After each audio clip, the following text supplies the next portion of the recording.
नमस्कार। आज गुरुवार फिर से हमारा मूवमेंट फॉर सेकुलर डेमोक्रेसी का वीकली मीटिंग में आप सबका स्वागत है। लास्ट वीक में काफ़ी घटनाएं हमारे देश में हुई। उसमें हमारे जाने माने फिल्म डायरेक्टर श्याम बेनेगल जी नहीं रहे और हमारे राज्य में जो बच्ची झगड़िया जीआईडीसी में जिसके साथ दुष्कर्म हुआ था उसको भी हमने गंवा दिया।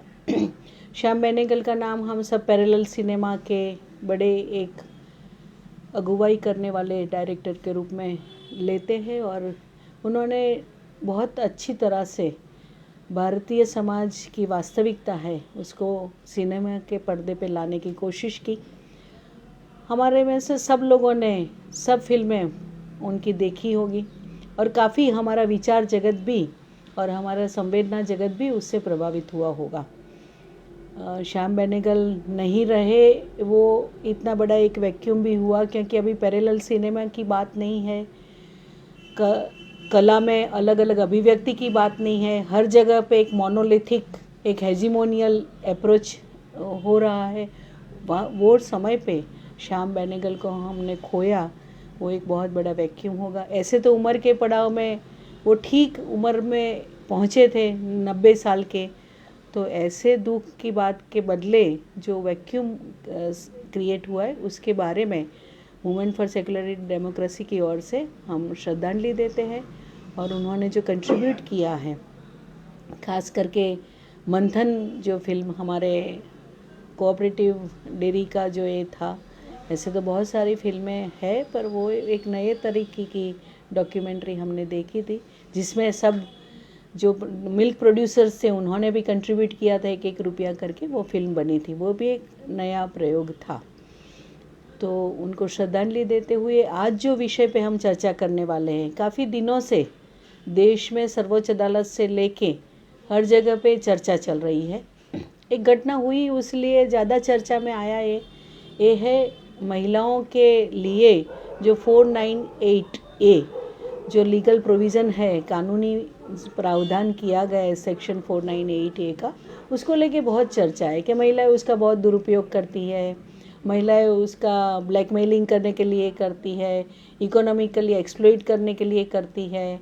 अभी कुछ कोर्टों में से तो ऐसी भी बात आई कि मैरिज एक बहुत बड़ा ये है, उसको आप ऐसे ये नहीं करना चाहिए। मतलब महिलाओं को उसमें सीख भी दी गई।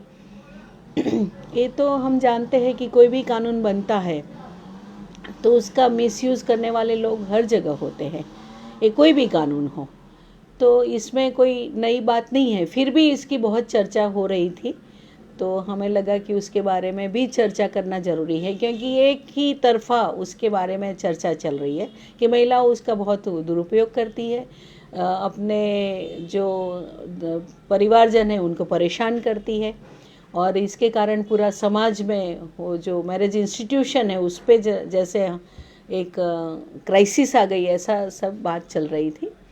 तो उसके लिए आज हमारे जो स्पीकर है वो मासूम सान्याल, वो लॉ के स्टूडेंट है, गुजरात नेशनल लॉ यूनिवर्सिटी के 4th ईयर के स्टूडेंट है और वो हमें बताएंगे कि ये जो चल रहा है डिस्कशन उसको डीमिस्टिफाई करना, क्योंकि वो एक तरफा ही बात चल रही है। सही में क्या 498A का स्टेटस है, उसका क्या हिस्ट्री है, उसके बारे में क्या क्या अलग अलग वर्डिक्ट आए हैं और उसमें सही में क्या पोजीशन है, उसके बारे में बात करेंगे।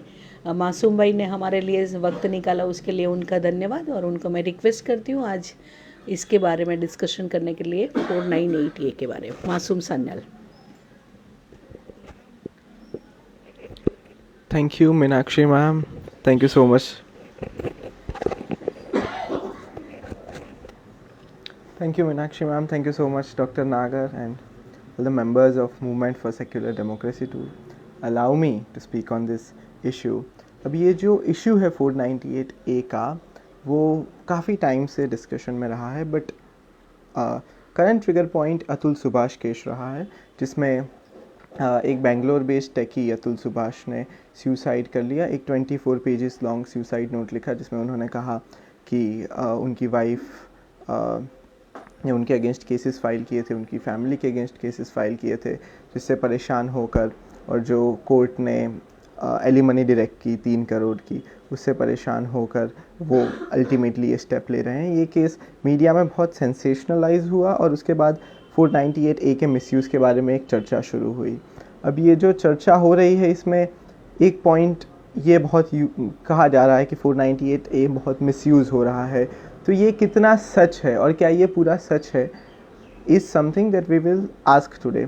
अभी 10 दिन पहले सुप्रीम कोर्ट का एक जजमेंट आया है, जस्टिस नागरत्ना ने जजमेंट दिया है। उसमें उन्होंने एक FIR 498A के अंडर जो फाइल हुई थी उसे क्वॉश किया और ये एक्नॉलेज किया कि 498A कुछ केसेस में मिसयूज़ होता है। ये सुप्रीम कोर्ट पहले भी कई बार एक्नॉलेज कर चुकी है और जुडिशियल एक्सपीरियंस से भी ये पता है कि 498A कुछ केसेस में मिसयूज़ हो रहा है। पर जिस तरह से मीडिया में बताया जा रहा है या जो कॉन्वर्जेशंस हो रही है कि it is a totally misused provision, is incorrect.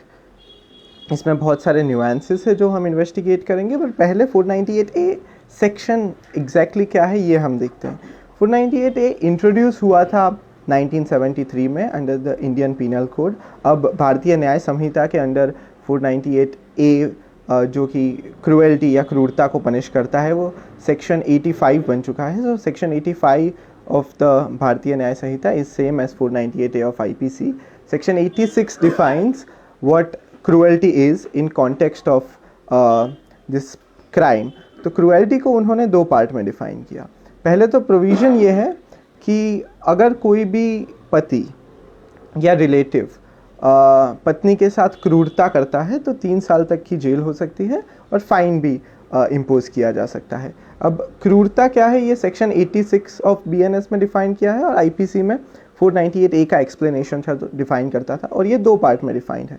पहला पार्ट ये है कि अगर कोई भी इंजरी होती है टू द हेल्थ, लिम्ब और लाइफ ऑफ द वुमन, और हेल्थ में उन्होंने क्लैरिफाई करके मेंटल और फिजिकल हेल्थ दोनों को एड्रेस किया है, तो it is cruelty. Second part is if the woman is subjected to harassment to meet any unlawful demand for any property, or because she or her family could not meet that unlawful demand of property, that is also cruelty. So there are 2 parts to it. The second part caters specifically to dowry, और जो पहला part है वो domestic violence या violence with in family और violence with in matrimonial home उसे address करता है। अब एक बहुत बड़ी मिथ 498A को लेके जो है, और कोलोक्वली जब 498A के मिसयूज़ की बात होती है तो इसे डाउरी लॉज मिसयूज़ भी कहा जाता है। एक बहुत बड़ा myth even with in police officers is this, और फ्लेविया एग्नेस का जो रिसर्च है, she is a feminist scholar, उन्होंने ये बताया है कि ये माना जाता है कि 498A तभी ही फाइल हो सकता है अगर डाउरी डिमांड की गई हो। और कई बार ये होता है कि रूरल पार्ट्स में जब विमेन कंप्लेन करने जाती है अगेंस्ट डोमेस्टिक वायलेंस, तो 498A अगर डाउरी डिमांड नहीं की गई तो पुलिस कंप्लेन रजिस्टर नहीं करती है। ये फ्लेविया एग्नेस ने अपने आर्टिकल्स में शो किया है। तो पहला तो ये मिथ इम्पॉर्टेंट है कि 498 is not just about dowry, 498 is about cruelty and domestic violence with in marriage. अब 498A को लेके जब ये मिसयूज़ वाली नॉइसेस ज़्यादा रेज हुई तो कुछ लोगों ने ये भी डिमांड किया कि इस सेक्शन को रिपील कर देना चाहिए, क्योंकि ये सेक्शन इतना मिसयूज़ हो रहा है। और उसको सपोर्ट करने के लिए उन्होंने NCRB का डेटा दिखाया। अब 2022 का NCRB का डेटा ये बोलता है कि out of 1,11,000 cases that were filed in 2022, some 5,000 were recorded as false by the police itself. So that is a very low amount of false cases. But when we go by the rate of conviction, उसमें ये दिखाया गया कि सिर्फ 15% cases में conviction होता है, 85% cases में एक्विटल हो जाता है। तो ये इसके बेसिस पे ये पॉइंट ड्राइव करने की कोशिश की गई कि देखिए 85% केसेस फॉल्स हैं, 15% शायद सही हो।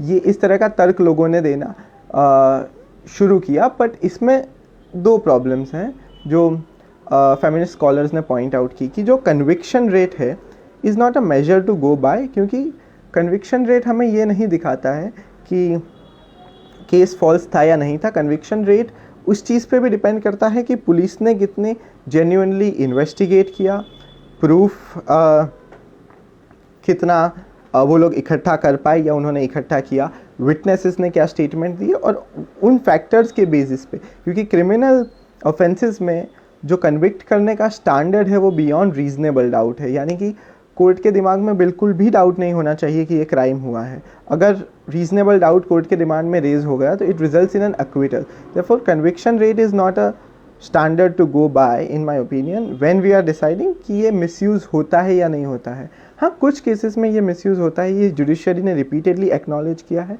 लॉ कमीशन ऑफ इंडिया ने भी एक्नॉलेज किया है अपनी 2013 की रिपोर्ट में, पर उन्होंने ये भी कहा है कि जस्ट बिकॉज कुछ केसेस में ये मिसयूज़ हो रहा है, it does not mean we should repeal this law. The law should be there, the law is important. और जैसा कि मैम ने कहा, हर लॉ मिसयूज़ कभी ना कभी होता है, इसका मतलब ये नहीं कि वो लॉ ख़राब है। तो what we need to now look at is first what the problems are, और ये कैसे मिसयूज़ हो रहा है, और फिर सॉल्यूशंस क्या हो सकते हैं। तो प्रॉब्लम्स 3 लॉ कमीशन ने ही आइडेंटिफाई की है। सबसे पहली प्रॉब्लम ये आइडेंटिफाई की है कि 498A का यूज़ करके महिलाएं जो मैट्रिमोनियल फैमिली है उनके अगेंस्ट केसेस फाइल कर देती हैं टू मीट देयर डिमांड्स, और कभी कभी ये केसेस फॉल्स होते हैं, बिल्कुल सच नहीं होते। और सेकेंड प्रॉब्लम इसी से रिलेटेड है कि जब ये केस फाइल होते हैं, police is in a rush to arrest them and put them in jail. And अब इसमें the only factor is not that women file these cases. एक तीसरा फैक्टर ये भी है कि police does not deal with these cases with the necessary sensitivity and the necessary information that they should deal with। तो law commission ने acknowledge किया है कि जब ऐसा केस आए तो पुलिस की ये रिस्पॉन्सिबिलिटी बनती है कि ध्यान से देखा जाए, FIR के मेरिट्स को देखा जाए और अरेस्ट करने की जल्दी ना की जाए, क्योंकि arrest is a power but arrest is not a necessity. ये सुप्रीम कोर्ट भी एक्नॉलेज कर चुकी है। तो पुलिस को ये देखना चाहिए कि इस केस में क्या अरेस्ट ज़रूरी है और केस के मेरिट्स क्या है, उसके बाद अरेस्ट करना चाहिए। अरेस्ट करने का रश नहीं होना चाहिए, ये लॉ कमीशन ने कहा है। तो क्वेश्चन ये उठता है कि ये अरेस्ट करने का रश क्यों? पुलिस को अरेस्ट करने के लिए इंसेंटिव क्या है? And it is not just law enforcement. The research has shown कि there is a police lawyer syntax. और होता क्या है कि जब ये केसेस फाइल होते हैं और जब उनके अगेंस्ट केस फाइल होता है तो एडवांस में पुलिस उन्हें इन्फॉर्म कर देती है, द इन लॉज फैमिली, कि आपके अगेंस्ट ऐसा ऐसा केस फाइल हुआ है, हम आपको अरेस्ट करेंगे। और उन्हें पुलिस ही एक लॉयर का नंबर दे देती है जो उन्हें एंटिसिपेटरी बेल दिला दे। So there is this entire syntax which is the incentive in many cases, at least in big cities like Delhi and Bombay. जो फ्लेविया एग्नेस की रिसर्च में फिर से उन्होंने शो किया है कि ये सिंटैक्स जो है ये काम करता है, और ये सिंटैक्स की वजह से अरेस्ट करने का रश रहता है, ताकि जो अक्यूज्ड फैमिली है वो लॉयर से हेल्प लेके एंटिसिपेटरी बेल ले ले ताकि उनकी अरेस्ट ना हो। Anticipatory bail is the bail जहां आपका अरेस्ट होने से पहले ही आपको एडवांस में बेल दी जाती है और आपको, ताकि आप अरेस्ट ना हो। और एक ये syntax is a factor that is never discussed, although it's a very important driving force in why the police rushes to arrest। Second, ये factor जो फ्लेविया एग्नेस ने point out किया कि if we go by the statistics, 1 in 22-23 cases approximately is probably a false case or is a case which the police says is false according to NCRB data। पर उसके against बहुत सारे ऐसे cases हैं जो report नहीं होते। तो NCRB when it says that there are 1 lakh cases that are reported, out of which 5,000 the police believes are false and the conviction did not happen in 85%, उस डेटा से हमें ये नहीं पता चलता है कि ऐसे कितने केसेस हैं जो पुलिस ने रजिस्टर ही नहीं किए थ्रेशोल्ड लेवल पे, जो कि जेन्युइन केसेस थे। तो जब जेन्युइन केसेस रजिस्टर नहीं हुए और उसका डेटा हमारे पास है नहीं, तो जो लिमिटेड डेटा हमारे पास है उसके बेसिस पे ये बहुत प्रीमैच्योर होगा बोलना कि मेजॉरिटी केसेस में 498A मिसयूज़ हो रहा है। फ्लेविया एग्नेस और बाकी निवेदिता मेनन जैसे स्कॉलर्स ने ये व्यू बताया है कि in fact 498A is not so much a misused provision as an under used one, क्योंकि रियल कंप्लेंट्स तो रजिस्टर ही नहीं हो रही हैं। और ये जो मिथ मैंने शुरुआत में बताया कि ये माना जाता है, कोलोक्वियली भी ये माना जाता है कि ये डाउरी रिलेटेड प्रोविज़न है या डाउरी से रिलेटेड अगर मैटर है तो ही 498A के अंडर रजिस्टर होगी, ये भी सच नहीं है, पर ये बहुत जगह पे पता नहीं है। एक और पॉइंट ये है कि जब डाउरी डेथ्स इतनी होती है, when so many women are killed, so many women commit suicide out of harassment in matrimonial homes, और जब वो नंबर्स इतने हाई है तो इसका सीधा मतलब है कि before their suicide or before their dowry death there was some violence, either psychological or physical, that they must have suffered in the family.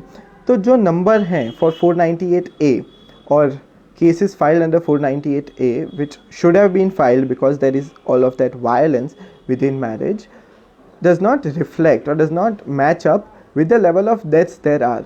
It's in terms of dowry or level of suicides that there are because of that harassment. It clearly means कि जब वो औरतें face कर रही थी वो violence या वो harassment, either they did not go to the police station or if they went to the police station उनकी कंप्लेंट्स रजिस्टर नहीं हुई, रिपोर्ट नहीं हुई, and that is why you have a situation where there are deaths. तो ये जो पूरा idea है कि ये मिसयूज्ड प्रोविज़न है, मिसयूज्ड प्रोविज़न है, ये जितना रिपीटेडली मीडिया में बोला जाता है उतना नैरेटिव बनता जाता है। पर मीडिया का भी इंसेंटिव यही है कि sensationalizing this would lead to more TRPs and higher watches, but what they are not looking at are the finer nuances, जिसमें से एक ये है कि police is in a rush to arrest because of the lawyer police syntax that exists.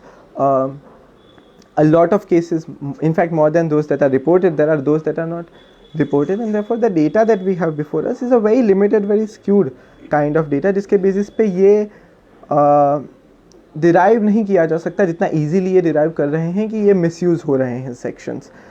Investigations are botched and that's why you never know if this was actually, if the crime was committed, just because it results in an acquittal does not mean that it was a false case to begin with. तो mainly 3 जो मैंने कहा problems law commission ने find out कर ली है। एक तो ये है कि रश टू अरेस्ट होना चाहिए। अब इसके रश टू अरेस्ट जो पुलिस करती है उसे somehow curtail करना होगा। Arrests have to be made very specifically and very selective cases to avoid misuse. That is one. Second, एक ये टेंडेंसी है जिसके लिए गलत लीगल गाइडेंस और मोमेंटरी एंगर को ब्लेम किया जा सकता है कि जब मैरिटल डिस्कॉर्ड अराइज होता है तो औरतें not just against the husband but against the entire family file cases. और हाँ, ये सच है कि कभी कभी पूरी फैमिली को अरेस्ट कर लिया जाता है, including old people and in fact sometimes minor children also. So those cases clearly exist and ये डिनाई नहीं किया जा रहा है कि कुछ केसेस में इतना मिसयूज़ इसका होता है। The point that I am trying to make is that the narrative that this is a purely misused provision is a very incorrect narrative and a very single-minded narrative. Whether 498A has worked is an entirely different debate, और ये कितना effective हुआ है needs a study, but जो misuse है और जिस aspect से हम अभी डील कर रहे हैं उसको लेके सुप्रीम कोर्ट ने भी गाइडलाइंस इशू की है, उसको लेके लॉ कमीशन ने भी गाइडलाइंस इशू की है और इसको लेके लेजिस्लेचर ने भी विचार किया है। एक जो सबसे इम्पॉर्टेंट बात इसमें आती है, एक जो बहुत यूनानिमस ओपिनियन जो लॉ कमीशन का और सुप्रीम कोर्ट का सबका है, वो ये है कि ये ऑफेंस कंपाउंडेबल बना देना चाहिए। अभी ये offence non compoundable non bailable offence है। नॉन बेलेबल ऑफेंस का मतलब ये है कि आपको पुलिस स्टेशन से बेल नहीं मिल सकती इमीडिएटली, आपको कोर्ट के पास जाना होगा और बेल मांगनी होगी। और नॉन कंपाउंडेबल ऑफेंस का मतलब ये है कि ये ऑफेंस समझौता करके रिवोक नहीं किया जा सकता है। अगर ये ऑफेंस एक बार हुआ है तो इसको माना जाता है कि ये स्टेट के अगेंस्ट ऑफेंस है और दो इन्वॉल्व पार्टीज़ के बीच के समझौते से ये ऑफेंस को कंपाउंड यानी कि सेटल नहीं कर सकते। तो सुप्रीम कोर्ट ने 2017 के एक केस में Rajesh Sharma versus state of UP में गाइडलाइंस इशू की थी। लॉ कमीशन की 2013 की रिपोर्ट में भी ये एक्नॉलेज किया गया है कि शायद समय आ गया है जब इस ऑफेंस को कंपाउंडेबल बना दिया जाए। कंपाउंडेबल ऑफेंस मतलब अगर आपने एफआईआर कर दी है और केस शुरू हो गया है, फिर मैट्रिमोनियल डिस्कॉर्ड ख़त्म हो जाता है, तो बिकॉज ऑफेंस अभी नॉन कंपाउंडेबल है, आप वो एफआईआर को विड्रॉ नहीं कर सकते। वो ऑफेंस अगर ट्रायल शुरू हो गया है तो वो ट्रायल आप उस स्टेज पे रोक नहीं सकते by mutual agreement between the two parties. ये प्रोविज़न शायद चेंज करना चाहिए और सुप्रीम कोर्ट ने ये कहा है कि ऑफेंस को आप कंपाउंडेबल बना दीजिए, ताकि अगर ट्रायल शुरू हो भी गया है लेकिन मैरिटल डिस्कॉर्ड ख़त्म हो जाता है तो ये ऑफेंस और ये जो ट्रायल है इसे विड्रॉ किया जा सके और further suffering accused family members की, हस्बैंड और इन लॉज की अवॉइड की जा सके। पर इसमें एक क्वेश्चन फिर ये अराइज होता है कि अगर इसे कंपाउंडेबल कर दिया गया तो ये पॉसिबिलिटी है कि जो कंप्लेनेंट वुमन है उसे किसी भी तरह से ब्लैकमेल किया जाए या कोअर्स किया जाए टू कंपाउंड ऑफेंस, और वो कंपाउंडिंग शायद म्यूचुअल अग्रीमेंट से ना हो। इसके लिए सुप्रीम कोर्ट ने जो सेफगार्ड सजेस्ट किया है वो ये है कि it should be made compoundable but with the courts consent. तो यहाँ पे कोर्ट का रोल आ जाता है।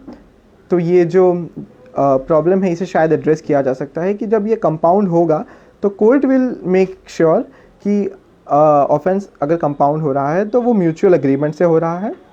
The woman is saying that yes this was a false FIR that was registered, या फिर दिस वाज रॉन्गली रजिस्टर्ड, या now that we have reached an agreement I do not wish to pursue it any more. और फिर वो compound हो सकता है after court make sure कि she is not coerced into this compounding or she is not coerced into this agreement। तो ये एक सजेशन जो सुप्रीम कोर्ट ने दिया है, लॉ कमीशन ने भी दिया है, जो अब तक इनकॉर्पोरेट नहीं हो पाया। पर मेरा मानना है कि ये सजेशन इनकॉर्पोरेट होने से शायद कुछ लेवल तक मिसयूज़ कम हो सकता है या कुछ लेवल तक सफरिंग कम हो सकती है। अब जब तक ये बात है कि अरेस्ट्स की, तो इसमें लॉ कमीशन की जो गाइडलाइंस हैं, लॉ कमीशन की 2013 की रिपोर्ट में लॉ कमीशन ने ये बोला है कि देखिए सुप्रीम कोर्ट ने DK Basu versus state of West Bengal, बहुत अर्नेश कुमार, बहुत सारे जजमेंट्स में ये एक्नॉलेज किया है कि arrest is a power, it is not a necessity, और अरेस्ट उन्हीं केसेस में करना चाहिए जहाँ there is an immediate necessity. तो पुलिस को सेंसिटाइज करने की बहुत ज़रूरत है कि देखिए अगर आपके पास 498A की कंप्लेन आती है, आप ये it's a fact judicially acknowledged that this provision is prone to misuse। तो पुलिस कंप्लेन को देखें, मेरिट्स देखें, ये देखें कि इसमें जो एलिगेशंस है वो कितने स्पेसिफिक है। कभी कभी वेग और ओमनिबस एलिगेशंस लगा दिए जाते हैं अगेंस्ट द एंटायर फैमिली, कोई डिटेल्स नहीं दी जाती है कि अगर क्रूएल्टी हुई तो कब हुई, कैसे हुई, किस फॉर्म में हुई। और ऐसी जो FIRs हैं उसमें लॉ कमीशन रिपोर्ट का ये कहना है कि अरेस्ट इतनी जल्दी नहीं करना चाहिए। पुलिस को खुद को सेटिस्फाई कर लेना चाहिए कि हाँ यहाँ पे सच में कंप्लेन प्राइमा फेसी यानी कि फ़र्स्ट लुक पे जेन्युइन लग रही है, उसके बाद अगर आप चाहें तो अरेस्ट कर सकते हैं। एक और बात ये है कि ये बहुत it has been blown out of proportions to an extent that false complaints, but इसमें ये भूल जाते हैं कि फॉल्स कंप्लेन करना भी एक अपराध है और under section 182 of the IPC and 211 of the IPC अगर आप फॉल्स कंप्लेन करते हैं तो आपको सज़ा हो सकती है। तो इतना इजी नहीं है फॉल्स कंप्लेन कर देना, क्योंकि उसमें भी बहुत बड़ा डिसइंसेंटिव ये है कि अगर आपने फॉल्स कंप्लेन कर दी, आपकी कंप्लेन फॉल्स साबित हो गई, तो आपको आपके अगेंस्ट भी काउंटर कंप्लेंट होगी for that false complaint and then you will the law will take its own course. तो शायद ये जो एस्पेक्ट है कि ये हो सकता है और ये होता भी है is not immediately brought to the notice and it is something that is not acknowledged in the discussions कि फॉल्स कंप्लेन करना इतना आसान नहीं है और फॉल्स कंप्लेन इतने ईजीली होते नहीं हैं जितना आउट ऑफ प्रोपोर्शंस ये लोग बता रहे हैं। तीसरा ये है कि जो सुप्रीम कोर्ट ने गाइडलाइंस दी है अपने 2017 के जजमेंट में, जिसमें 2013 की लॉ कमीशन रिपोर्ट को भी उन्होंने साइट किया है, उसमें जो ये 3 बातें हुई कि रश नहीं होना चाहिए टू अरेस्ट, आप पहले खुद को सेटिस्फाई कर लीजिए कि कंप्लेन जेन्युइन है, उसके बाद आप अरेस्ट कीजिए। अगर नेसेसिटी हो तो अरेस्ट कीजिए। आपको ये एक्नॉलेज करना चाहिए कि ये मैरिटल डिस्कॉर्ड से अराइज हो रही है प्रॉब्लम, और शायद ये एंगर में एफआईआर फाइल की जा रही है, तो सेंसिटिवली इस मैटर के साथ डील करना चाहिए। ये सब कोर्ट ने एक्नॉलेज किया। कोर्ट ने ये भी एक्नॉलेज किया कि ऐसे केसेस में efforts must be made to ensure mediation and conciliation between the parties to avoid all of these outcomes। तो एससी सुप्रीम कोर्ट ने Rajesh Sharma versus state of UP में ये डायरेक्टिव दिया था कि हर डिस्ट्रिक्ट में एक फैमिली वेलफेयर कमेटी एस्टैब्लिश करनी चाहिए। अब ये family welfare committee can be made up of legal professionals, पैरालीगल्स and even volunteers. और इस कमेटी का रूल ये रहेगा कि जब 498A की कंप्लेंट आती है तो वो कंप्लेंट को it will be directed to the committee, it will go to this committee will meet the parties, और डिस्कशन के बेसिस पे कमेटी एस्टैब्लिश करेगी कि हाँ इस कंप्लेंट में मेरिट्स है या जो एलिगेशंस बताए गए हैं वो सच है। कमेटी कोशिश करेगी कि पार्टीज़ के बीच में अगर कोई अग्रीमेंट या किसी तरह का कॉन्सिलिएशन रीच किया जा सके तो they try to reach that such a conciliation. और कंप्लेंट की रिसीट के 1 मंथ के अंदर कमेटी अपना रिपोर्ट सबमिट करेगी to the police. The police will on the basis of that report decide whether to carry out an arrest और not to carry out an arrest. At this stage also police will apply its own mind. वो खुद देखेंगे कि जो committee की report है वो क्या सही है, जो मेरिट्स हैं क्या वो सजेस्ट करते हैं कि there is such a this is not a genuine FIR, or let us say it comes out of marital discord। तो ये पुलिस उस लेवल पे सेकेंड टाइम एस्टैब्लिश करेगी। और उसके बाद अगर आपको लगता है कि हाँ ये सच में केस है क्रूएल्टी का या यहाँ सच में ऐसा कुछ हुआ है, मेरिट्स हैं FIR में, तो आप जाके फिर अरेस्ट कैरी आउट कीजिए। सेकेंड, कोर्ट ने ये सजेस्ट किया था कि आप डेजिग्नेटेड ऑफिसर्स को ट्रेन कीजिए पुलिस स्टेशन में, who are specialized and trained to deal with these cases with the necessary sensitivity, क्योंकि because it is a question of marital discord, it needs a lot of sensitivity to in which it is dealt with। अब sensitivity की क्यों बात आती है और misuse को कर्ब करने की बात सिर्फ इसलिए नहीं आती है कि इससे जो accused family है या जो matrimonial family है उनके साथ गलत होगा या उन्हें सफरिंग होगी। वो those are just one kind of costs that we are really dealing with. हाँ वो गलत है, but there are some more aspects to it. एक तो ये है कि जैसे ही आपने FIR कर दी and they have been put through this, the possibility of conciliation और जो पॉसिबिलिटी है of sorting things out between the husband and wife absolutely ends there, क्योंकि now there is vendetta on this side as well and vendetta on this side as well. So that is not an outcome you are looking for.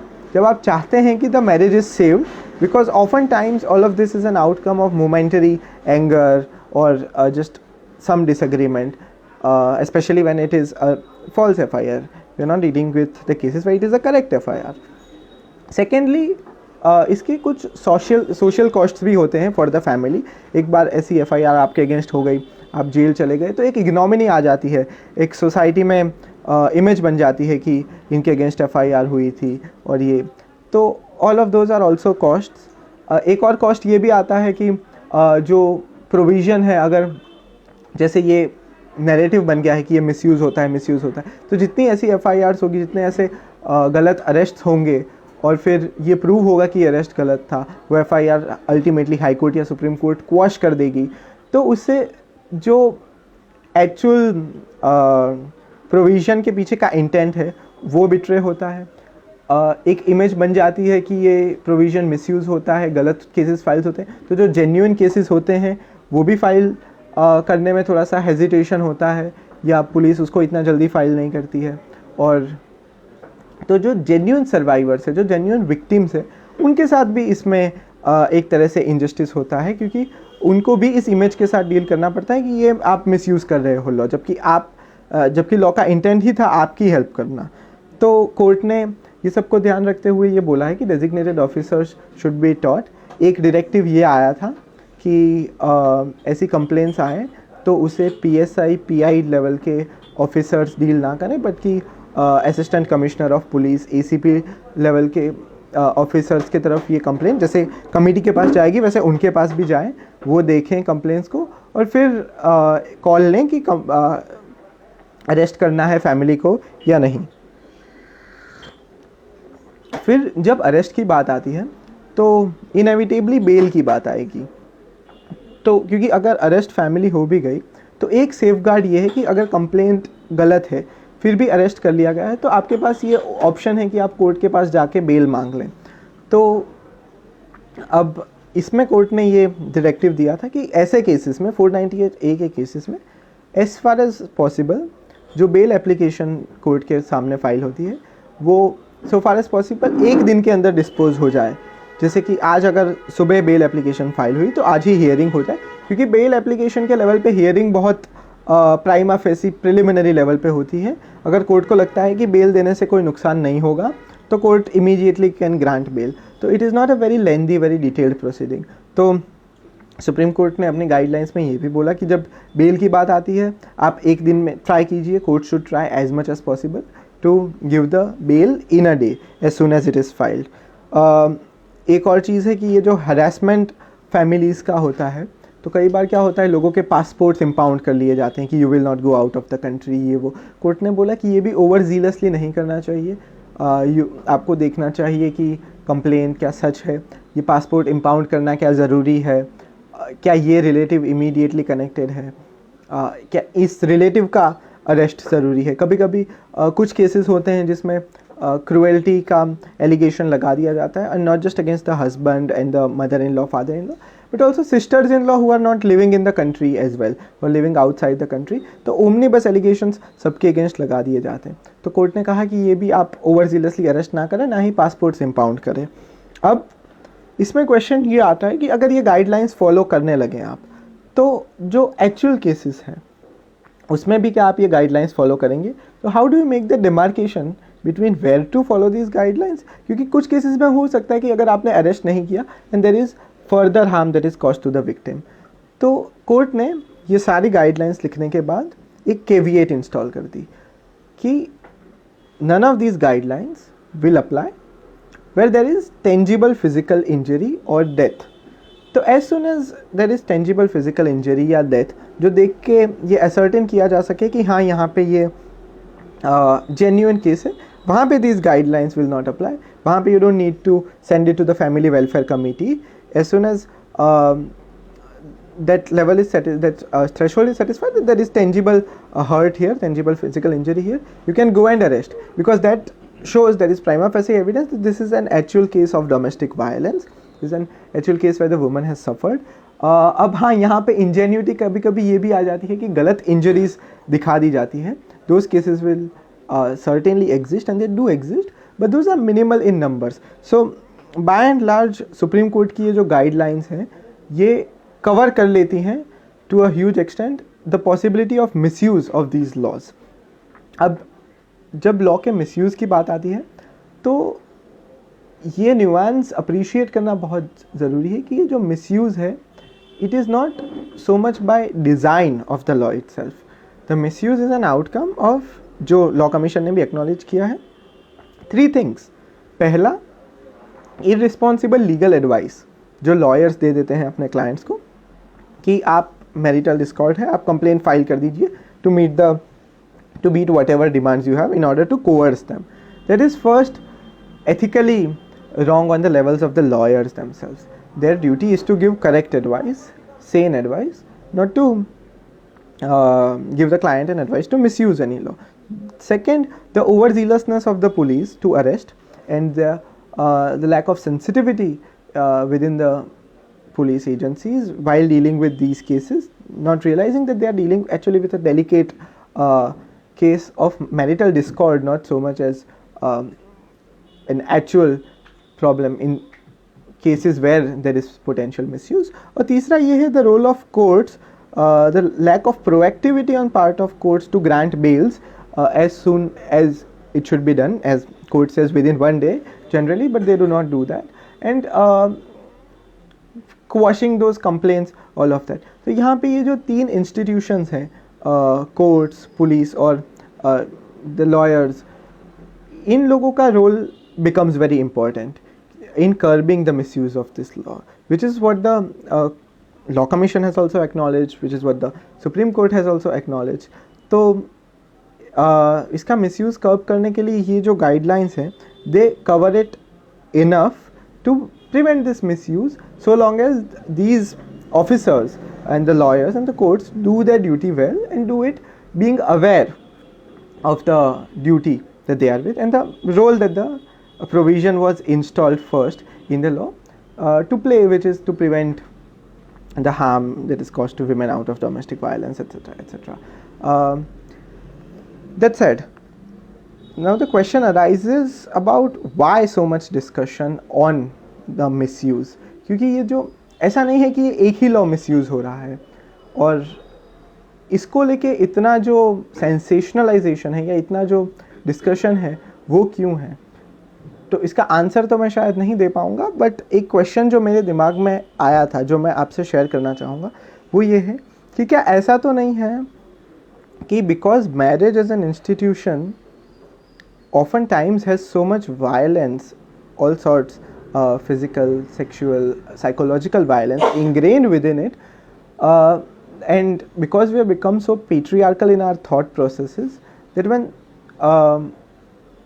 there are cases which are filed and some of those which are genuine cases where a woman files a complaint against the in-laws, rebelling against all of that violence and patriarchy, it somehow outrages people at a deeper level to see that this violence, which has in many cases become normative, kind of is attacked and rebelled against, and that's why that sense of outrage or that sense of exceptional outrage that we see is a question that I have had. It's a question I'm pondering, but as far as the law is concerned, the law is not prone to misuse by design, but because of the faults and failures of the necessary safeguarding institutions like the courts and the police and the lawyers who give this advice. So their role becomes important. It is only these institutions जो misuse है उसे prevent कर पाएंगे, और यही guidelines भी कहती है, यही acknowledge करते हैं. So the conclusion that we arrive at is that these institutions have the role to play in safeguarding not only the rights of women and their protection, but also preventing the misuse. और ये इन्हीं तरीक़ों से किया जा सकता है जो कोर्ट ने बोला है कि आप माइंड अप्लाई कीजिए at the stage of arrest, don't rush to arrest. Once you arrest, the courts should grant bail upon the merits of the case if there is no tangible physical injury, if it seems. और ये FIR पढ़ के generally experienced practitioners, experienced police officers को पता चल जाता है कि whether there is actual merits in this case or there is no merits in this case. और ultimately the responsibility rests with them to prevent the misuse. Courts should grant bails where the bails are necessary. Police should not rush to arrest where no arrest is necessary, and even when they arrest, they should be allowed to seek bail on the basis of the merits of the case. And ultimately an effort should be made to reach conciliation between the parties if this is arising out of genuine marital discord and not out of actual violence which permits the marriage. Or in such cases the misuse can be prevented to a very large extent. Now I will just come to Atul Subhash case and conclude. So Atul Subhash case is a highly sensationalized case, और इसके basis पे, although very unfortunate, we cannot base our discussion entirely, nor can we base our analysis of this law. We have to look at a bigger picture. Second, Atul Subhash maybe what I have said stands true in my opinion, कि ये जो institutional failures हैं और institutional shortcomings हैं are the core of the misuse. Atul Subhash case में the allegation is that the judge in question invited him to mediate and ultimately then asked him to pay 3 crore rupees as alimony to her, and then made some very insensitive remarks against Atul Subhash. तो ये जो हुआ is an outcome of the shortcoming or the failure of that particular judge. It was not her duty. Her duty was to seek mediation, to seek conciliation. It was not her duty to tell him to pay her any money, other than through her judgment after going through the case and looking at them. So it is clearly, if the allegations are true, those are the allegations. They are yet to be seen whether they are true or not. But again, what we see here is an institutional failure or an institutional shortcoming on part of that individual judge, which led to this to an extent. तो ये इस case में भी है कि the misuse is more because the institutions that are supposed to prevent the misuse and are not stepping up to their duty of preventing this misuse. So there is ultimately my conclusion or my take on this issue, that the responsibility ultimately lies with the institutions, with our courts, with our enforcement agencies, and with us lawyers in making sure that this provision, which is a very bona fide provision installed for the protection of women from violence, of all sorts of violence within marriages and within matrimonial homes, is not misused. And by that misuse, we do not take away from the actual suffering of those women or those female victims who really are going through the violence, or who really are going through those experiences, and for whose betterment this law had come. That is my take on this, and that is all I had to say.